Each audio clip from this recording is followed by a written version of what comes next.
Saludos, buscadores del misterio, y gracias por asistir a granmisterio.org. Como bien sabréis, hace unos cuantos días abrimos una ronda de preguntas a VM. Una ronda de preguntas del cual vosotros mismos nos preguntabais sobre cualquier cosa, sobre el mundo del misterio, sobre nuestro trabajo y otras cosas. Nosotros intentamos responder a todas aquellas preguntas en el videoprograma anterior, titulado Respuestas de VM parte 1. Del cual, si os apasiona el mundo del misterio, os recomiendo que lo visionéis. Pero claro, el mundo del misterio y las preguntas que nos hicisteis fueron demasiado grandes. Hubieron muchas preguntas, y de las cuales no cabían en un solo videoprograma. Por lo tanto, vamos a acabar aquellas preguntas en este videoprograma, en la parte 2 de Respuestas de VM. También han sido preguntas muy interesantes, y algunas de ellas ni tan siquiera yo me había planteado. Y nada, sin más dilación, vamos a empezar. Diego López Ramírez. ¿Crees que Dios es una tulpa? Esta sería una muy buena pregunta. ¿Es posible que Dios sea una tulpa materializada bajo el pensamiento colectivo de millones de personas? Si Dios fuera una tulpa, entonces el demonio tendría que ser otra. Por así decirlo, yo veo al demonio todos los días. Cada mañana cuando los gobiernos deciden quitarnos el pan para que no comamos, cuando nos roban, cuando nos mienten o cuando incluso nos asesinan. A Dios, sin embargo, lo veo pocas veces, lo veo menos en esta sociedad. Pero hay que decir que existe. Existe en aquellas personas que nos dan la mano cuando nos caemos, cuando nos ayudan a levantarnos, por ejemplo. Estas acciones generan las tulpas divinas, de las cuales nos incitan a tomar decisiones. El diablo nos incita a tomar decisiones negativas y el Dios, por lo contrario, decisiones positivas. Nosotros le ponemos cara y gestos a las tulpas divinas, a nuestros dioses, y las vemos con las acciones que toma el hombre. Me gustaría indicar la siguiente frase: nosotros somos responsables de nuestros dioses. Sergio Moss. ¿Quién fue Jesús? ¿Un alienígena? ¿Un socialista? ¿El Hijo de Dios? Por favor, respóndeme. Como sabes, no puedo afirmar nada de lo que no he visto, pero cuando algo no se sabe, se debe teorizar. Y las teorías que podríamos decir serían muy diversas. A tu pregunta de si es Jesús un alienígena, podría contestarte de que sería una posible teoría, ya que las referencias que nos han llegado aluden a semejanzas con los avistamientos ovni que hoy en día tenemos.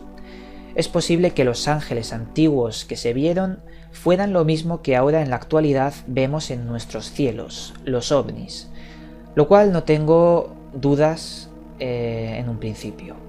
Pero claro, los tiempos cambian y por lo tanto cambian también sus nombres. Al principio fueron ángeles, luego fueron llamados vímadas según la cultura hinduista, y en general han tenido muchos nombres, pero siempre han sido la misma cosa.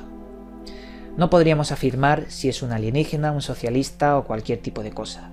Lo que sí que sabemos es que existe esta semejanza del cual te hablo. Jajajojo. En el vídeo del falso atentado de las Torres Gemelas mi pregunta es: ¿por qué hacerse un autoataque? La respuesta es muy sencilla. Veréis, cuando realizaron el autoataque de las Torres Gemelas, o supuestamente, entonces esto lo hicieron para poder invadir otros países con la excusa de que nos han atacado, y así poder robarles todo el petróleo y demás recursos. Pero claro, ¿qué es lo que está pasando en la actualidad? Obama, Siria, no le han dejado atacar Siria. ¿Esto por qué ha sido? Lo cierto es que Obama necesitaba atacar Siria porque tenía una crisis financiera que actualmente la estamos viendo. Una crisis que ha hecho cerrar instituciones públicas. ¿Por qué será que Obama quería atacar Siria? Vosotros sabéis la respuesta. LFRB15. ¿Qué futuro nos deja la generación del chip RFID? Bueno, esto lo he dicho muchas veces, pero por así decirlo, no nos debe preocupar para nada el chip RFID, el que se implanta bajo la piel. El plan fue cancelado. ¿Y sabéis por qué? Porque ya lo tenemos todos implantados en nosotros mismos. Y vosotros os estaréis preguntando, ¿Dónde lo tenemos implantado? Pues muy fácil. Lo tenemos en nuestros teléfonos móviles. Todos aquellos que tengan Android o smartphone, todos los smartphones, son igual o más peligrosos que la idea de implantarnos un chip RFID, ya que con nuestros teléfonos móviles lo saben prácticamente todo sobre nosotros, dónde estamos, quiénes somos, cómo pensamos y además pueden leer hasta nuestras conversaciones, algo que ha sido demostrado según informes que hacia la NSA se han realizado, porque ellos tienen la capacidad de hacerlo. Julio Alvarado. Jesucristo murió, pero a los 3 días resucitó, pero en el colapso de esos 3 días luchó contra la muerte y Jesucristo resucitó. Él no tenía pecado desde que nació hasta que murió, y la pregunta es, si alguna persona no tiene pecado, ¿puede enfrentar a la muerte y resucitar a los 3 días? Si la respuesta es sí, sería el elixir de la vida. Saludos, VM. Vamos a ver. Nacer casi es un pecado. Ir a mear es otro pecado, por así decirlo. Casi todo es pecado. Yo personalmente no he visto resucitar a una persona que ha nacido en coma y ha muerto estando en coma, sin pecados, supuestamente. Creo que los pecados son demasiado exagerados e impuestos por la Iglesia, y lo han hecho como una herramienta o un arma para mantenernos controlados con el miedo.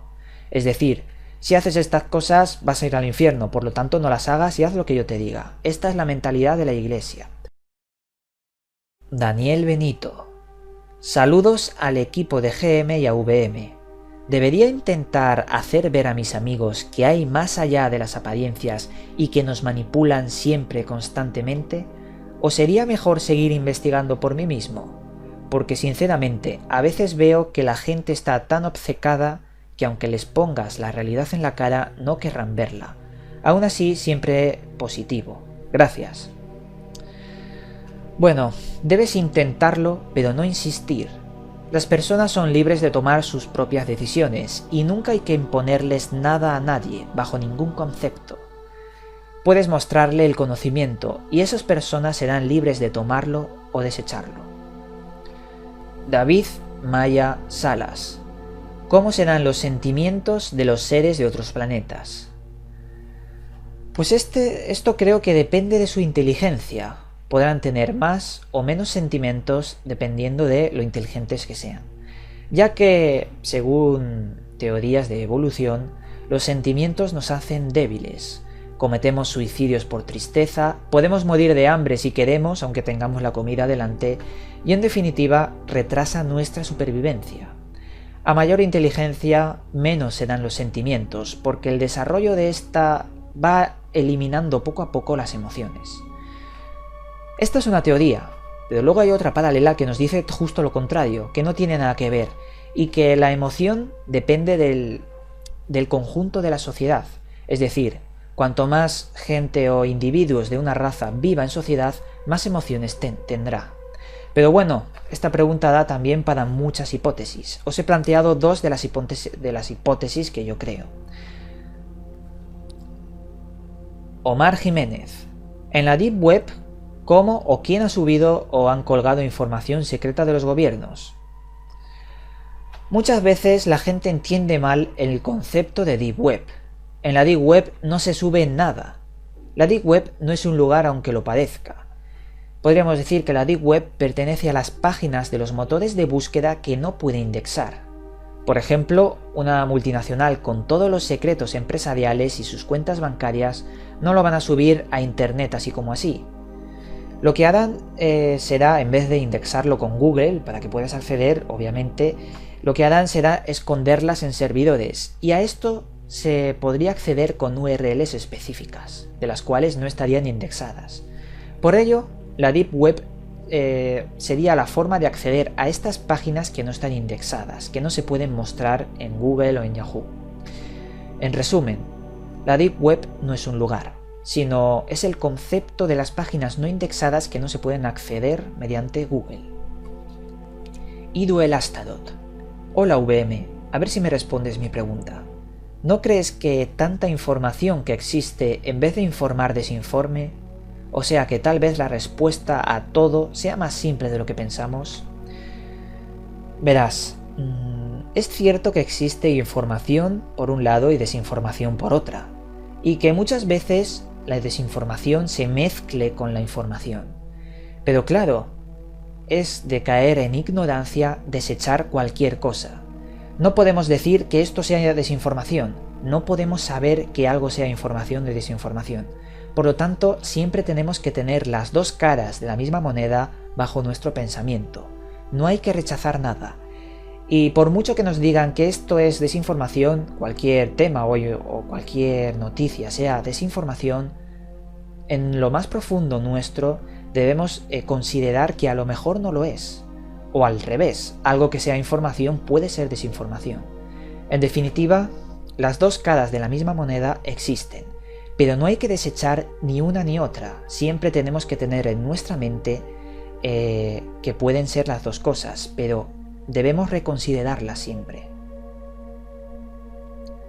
Ángel Campedos. ¿Las sirenas de Discovery son reales o no? Veréis, en el videoprograma del lunes que vamos a subir sobre el misterioso sonido de Bloop, la criatura más misteriosa del mundo, investigué la posibilidad de que de Bloop sea también causado por las sirenas. Ya lo veréis el lunes, pero haciendo esto me llevé una interesante conclusión. Veréis, la NOAA, el Centro Nacional de Investigaciones del Océano y la Atmósfera, realizó junto a Discovery Channel un gran documental hablando sobre la posibilidad real de que existan las sirenas. Pero ¿sabéis qué hicieron? Mintieron tajantemente sobre el documental, ya que hasta en el final del documental nos dicen que todo lo que habían narrado estaba basado en hechos ficticios. Además, se le pidieron explicaciones a las compañías, a la NOAA y al Discovery Channel, y dijeron que era falso, que no habían encontrado lanzas clavadas en ballenas ni demás. Por lo tanto, aquí hay desinformación. Hay que tener cuidado también con los documentales que nos presentan como oficiales. Por ello creo que las sirenas no son una prueba las que presentan en Discovery Channel, pero sí que existen, es decir, sí que existen las pruebas, y de ello hablaremos en próximos videoprogramas. Cosmonator. Hola VM, no sé si ya te han hecho esta pregunta, pero ¿me podrías explicar qué son los niños índigo? Gracias y sigue así. Verás, el término niño índigo, niño cristal o niño diamante fue por primera vez visto en el libro Comprendiendo tu vida a través del color, de Nancy Ann Tape, del cual nos hablaba también de Laura. Se dice que los niños índigo, cristal o diamante son la evolución de la raza, pero no una evolución física, sino una evolución espiritual. Se dice que hay niños que están naciendo con capacidades de comprender más allá las cosas, de poder ver el velo detrás de la Matrix y comprender muchas cosas que en esta sociedad serían ahora mismo imposibles. Por ejemplo, hay muchos temas, unos cuantos audioprogramas que un colaborador de Gran Misterio y yo hemos tratado hablando sobre estos niños. El colaborador se llama Mario Esencia Cristal y os recomiendo que les echéis un vistazo a aquellos videoprogramas, ya que el señor Mario nos comenta bastante sobre aquellos niños que nacieron con capacidades distintas, más espirituales. María Coleman. VM, yo tengo un interrogante. ¿Por qué si los dichosos dioses que crearon al ser humano hace miles de años, o millones, no lo sé, solo juegan con nosotros, nos mandan a guerras, nos provocan crisis económicas, violan o sacrifican a nuestros niños, nos inducen a la drogadicción o vicios, en una palabra, nos degradan? ¿Por qué en lugar de mantenernos en una constante pena, no nos han exterminado, ya que cuenta con el conocimiento y la tecnología para hacerlo? Vamos a ver. Dios no tiene nada que ver con que alguien se drogue, las guerras o tampoco otras cosas que degraden a la raza.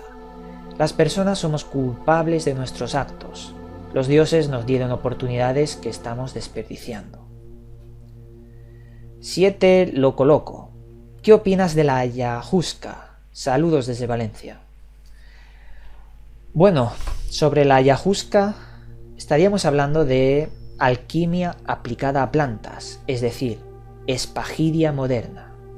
Los pueblos antiguos hablaron de esta planta y la llamaron la soga del muerto, ya que mantenía al espíritu de los hombres a punto de morir en su cuerpo, llegando a salvarlos de muchos males.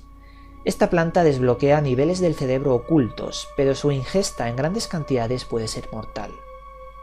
Marcus Rex. ¿Existe una fórmula para conseguir la vida eterna o alargar en más del doble la edad media de muerte, como se rumorea por ahí? Bueno, sobre esto, existen alimentos antioxidantes que ayudan a nuestra salud y a poder alargar nuestra vida de forma considerable. Por ejemplo, los frutos secos o incluso el vino. Hay que alejarse de los transgénicos, de la comida basura, comer sano y siempre de forma natural. Además de que el ejercicio puede salvarnos la vida, indudablemente. Pero también hay otros conocimientos un poco más oscuros que nos pueden ayudar a crear o sintetizar elementos para alcanzar la vida eterna. Como por ejemplo, la alquimia. Te recomendaría que leyeras la Tábula Esmeralda, de la cual contiene muchísimos de estos secretos de los cuales te estoy hablando. Alien McLovin. Hola VM, me gustaría saber cuáles son tus influencias en el mundo del misterio y qué piensas de otros divulgadores como JL de Mundo Desconocido, Alberto Canosa, Luis Carlos Campos de Contraperiodismo Matrix e incluso Iker Jiménez. Gracias. Bueno, yo creo que mi mayor influencia sería mi propia curiosidad. Es decir, mi curiosidad me influye para que yo mismo persiga aquellas respuestas de las preguntas que nos han ocultado o de aquellos temas que nos han censurado. Creo que es una motivación muy grande el no darme por vencido y querer darle respuestas a aquellas curiosidades. Puedo darte mi opinión sobre los investigadores que nos estás contando. Por ejemplo, de JL. Muchos sabréis que Mundo Desconocido y Gran Misterio somos webs afiliadas. Con JL mantengo una buena amistad. Compartimos opiniones, puntos de vista, pero quiero que os quedéis lo que hay detrás de JL y de mí. Es decir, detrás de JL y yo mismo hay una persona que investiga al igual que tú, que aquel, que todos vosotros. Es decir, todos somos investigadores y hacemos lo mismo, salvo que nosotros le ponemos voz. Sobre Luis Carlos Campos, esta persona también haría lo mismo que nosotros, alguien que le da voz a aquellos temas que nos ocultan. Has mencionado también a Iker Jiménez, una persona del cual creo en su sinceridad, creo que tiene cierto grado de veracidad. Pero claro, pasa algo curioso porque al salir en televisión le capan los temas. Hay cosas que él sabe y que no nos cuenta porque no le impiden que nos lo cuenten. Pero ya te digo, sobre Iker Jiménez creo que es una persona bastante respetable. Luego habla sobre Alberto Canosa. Sobre Alberto Canosa, creo que es alguien que cree en lo que dice, aunque yo mismo no comparto sus métodos ni la forma en el que trata sus temas. Pero bueno, me quedo en mi gran influencia como las curiosidades que he tenido para poder darles respuesta. Hasta aquí acaba la segunda edición de Preguntas y Respuestas a VM. Y he de decir que estoy muy contento con todos vosotros, especialmente con las personas que nos demuestran que Gran Misterio ha valido la pena, ya que en muchas ocasiones nos enviáis vuestras iniciativas de investigaciones propias o en definitiva os hemos ayudado a despertar, a haceros preguntas que antes nos hacíais, a mirar la realidad con otros ojos, y eso sinceramente nos llena la boca de elogios, nos pone muy contentos. Y nada, os mandamos un cálido abrazo y nos volveremos a ver en otro vídeo.